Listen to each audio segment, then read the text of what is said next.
The 2017 Volkswagen Jetta SE, driven.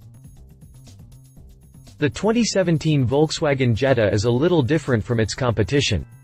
In America, the Jetta's compact sedan segment is dominated by players from Japanese, Korean, and American makes. Cars like the Honda Civic, Toyota Corolla, Nissan Sentra, Mazda 3, Kia Forte, Hyundai Elantra, Ford Focus, and Chevrolet Cruze sell well here and put up a good fight for a competitive portion of the market. Compact sedans are popular with a wide cross-section of shoppers, and for good reason. They're big enough nowadays that a young family can easily haul a couple of kids in the back seat. They have trunks large enough to accommodate an occasional run to Costco or Sam's Club to buy a bulk load of peanut butter and breakfast cereal. They're easy to own because they don't drink a lot of fuel and they don't have high maintenance requirements. Also, they're easy to park. The 2017 Volkswagen Jetta is a very European take on the compact sedan. It hasn't always fought for buyers by trying to match prices with the competition. Previous generations of the Jetta were marketed as kind of a near-premium alternative to the usual compact sedans here in the States. But when the latest generation of the Jetta and its big sister, the Passat, debuted in America a few years ago, that changed. Now you can buy a 2017 Volkswagen Jetta SE like the one I tested for well under $20,000 at most VW dealers. It's price competitive with just about everything in the segment, when optional equipment is considered. I hear longtime VW fans saying it now, yeah, but they gave up a lot to compete on price. Sure, some things changed, mostly under the skin. My test car's suspension wasn't as swift as the independent rear suspension Jettas of yore. Its interior materials weren't as nice as Jettas I remember from the 2000s. But there's still enough Germanic charm in the 2017 Volkswagen Jetta SE, particularly in my 5-speed manual transmission test car, to make it stand out from the pack. Design notes. It's clean, anodyne, even. Some criticized it as boring when it debuted. Compared to the swoopy designs of its contemporaries, maybe it was a little boring. The 2017 VW Jetta continues the design started in 2011. It's clean, anodyne, even. Some criticized it as boring when it debuted. Compared to the swoopy designs of its contemporaries, maybe it was a little boring. The Jetta's straight lines and creases are in sharp contrast to the curvy, flame-like surfacing of, say, a 2012 Hyundai Elantra. But here's the thing, the Jetta's design has aged well. Other automakers have felt compelled to redesign their compacts in whole or in part since the 2011 Jetta's debut. VW has made minor tweaks, but the basic design remains the same as it ever was. Up front, there's a very sober, thin grille opening between the two headlights that continue the grille's overall shape, turning up at the outside edges. There's a lower grille opening below the bumper strike face that doubles this shape. Two clean hood creases start at the meeting point of the upper grille and the headlights, streaking back in an elegant arc toward the side mirrors. In profile view, the Jetta has a crease that runs from the corner of the headlight lens to the area just above the taillight lens. Unlike some sedan designs, the crease does not bisect the door handles. A secondary crease is formed low on the doors, creating a plane that coincides with flat surfacing on the bumper areas that is visible from the side. My test car had elegant yet simple 16-inch, 10-spoke alloy wheels that dressed the Jetta up without trying to make it look like a race car. That kind of honest design choice is laudable nowadays. At the rear, the upper crease from the sides continues all the way around to form the upper edge of the relatively short trunk lid. A major horizontal line emanates from the intersection of each taillight and forms the shadow box over the license plate. There are a half-dozen lesser horizontal line elements in the rear bumper cover alone. Exterior dimensions. Interior notes. The interior of the 2017 Volkswagen Jetta is roomy, purposeful, and not as luxurious as past Jetta generations. The interior of the 2017 Volkswagen Jetta is roomy, purposeful, and not as luxurious as past Jetta generations. The test car had plenty of hard, scratchy plastics, but VW thoughtfully included soft-touch surfacing on the areas most likely to be touched: door armrests, center console armrest, leather on the steering wheel and gearshift. In upper trims, the upper dash gets soft, injection-molded plastic instead of the hard, hollow-sounding stuff in the SE. But are you interested in squeezing your dashboard or driving the damn car? The 2017 Volkswagen Jetta SE has great ergonomics. The thin-rimmed steering wheel feels good in the hands. The shift lever feels good, too, and has a nice heft to it. The pedal box is plenty large enough for American-size feet and includes a positively enormous dead pedal for your left foot when not working the clutch.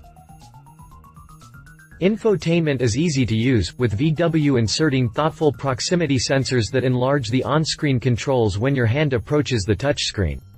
Android Auto and Apple CarPlay integration are there, too.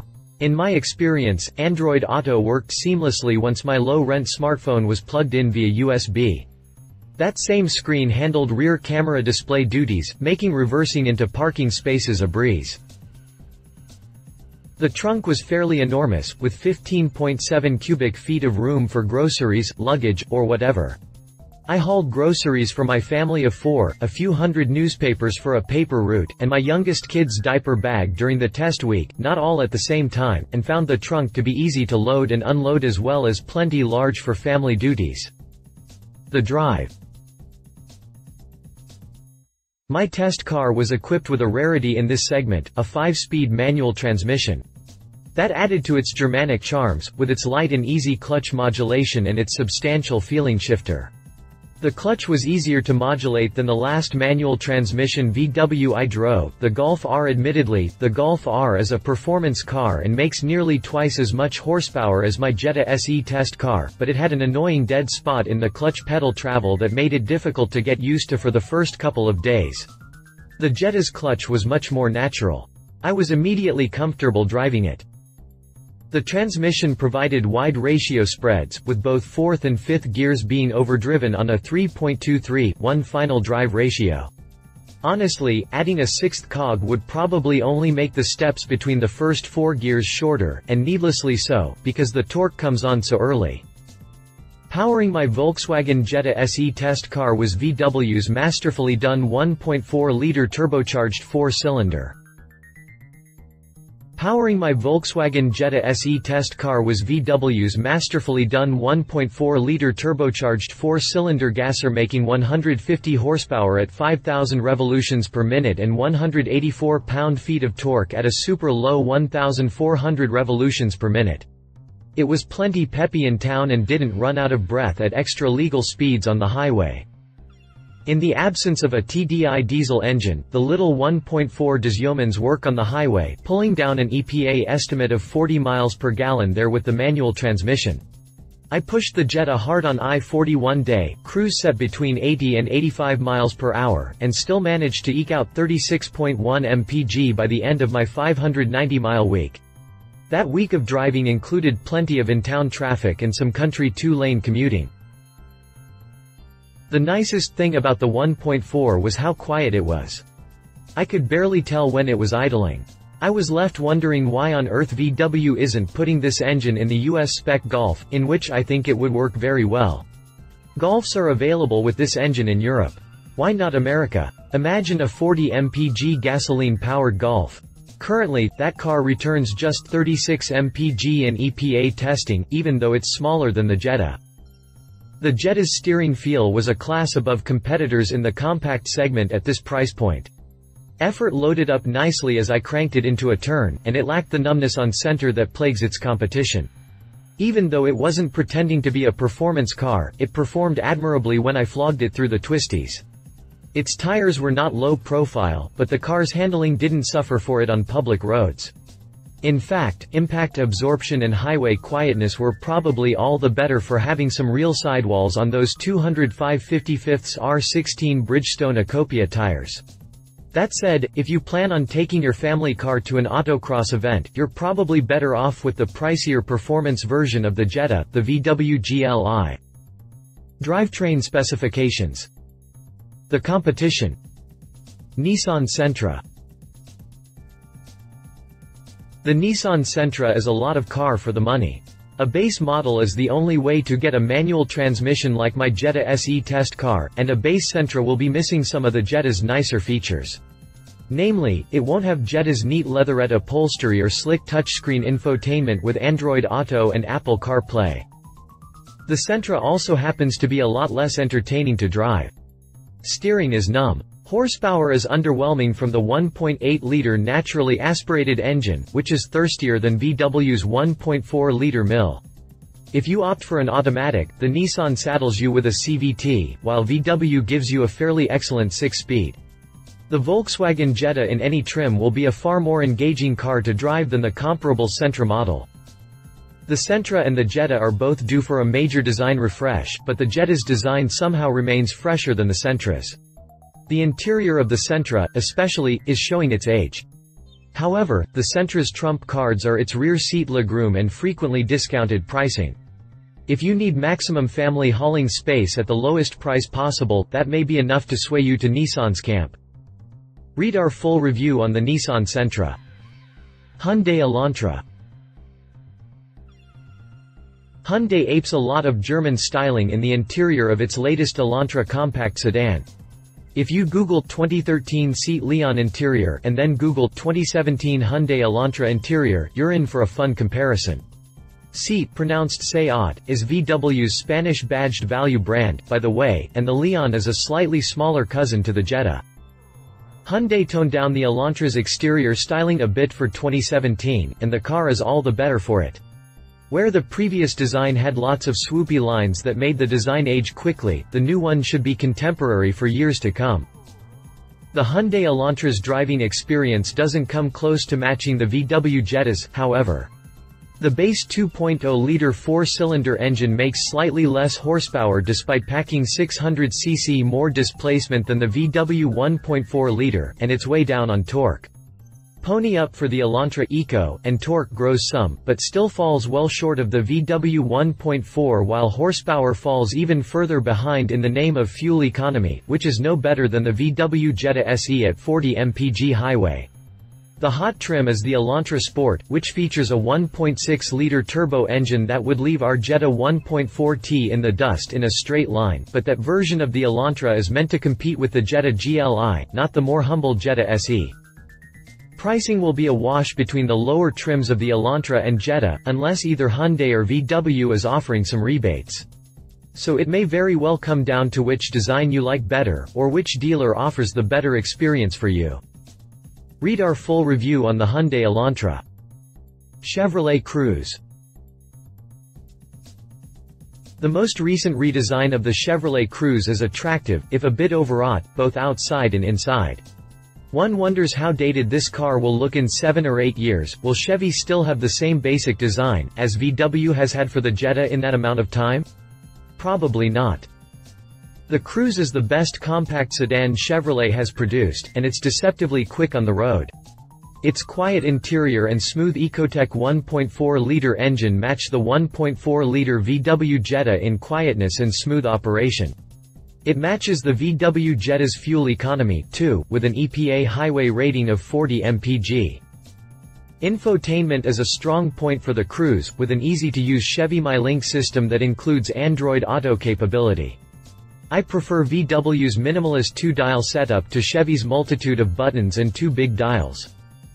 Where Chevy has VW beat is in its available diesel engine.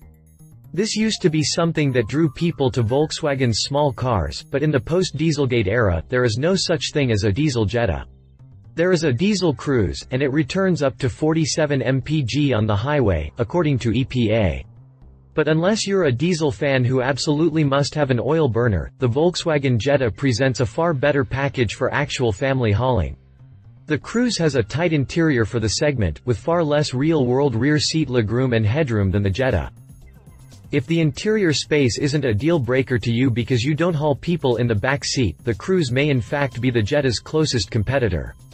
As a father of 2 fast-growing boys, I would pick the Jetta for its interior space. But if not for that factor, the Cruze was just as nice to drive, and there are several Chevy dealers between my house and the nearest VW dealer. That makes it pretty appealing. Read our full review on the Chevrolet Cruze. Conclusion.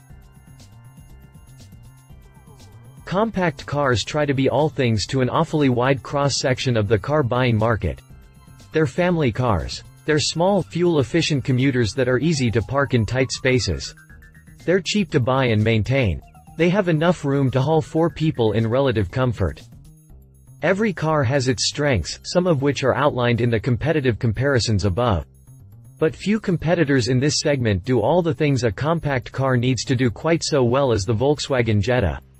Nissan Sentra, for instance, may be slightly cheaper to buy, and it may have more rear seat legroom, but it's also not nearly as engaging to drive, its styling isn't as timeless, and its infotainment leaves a lot to be desired.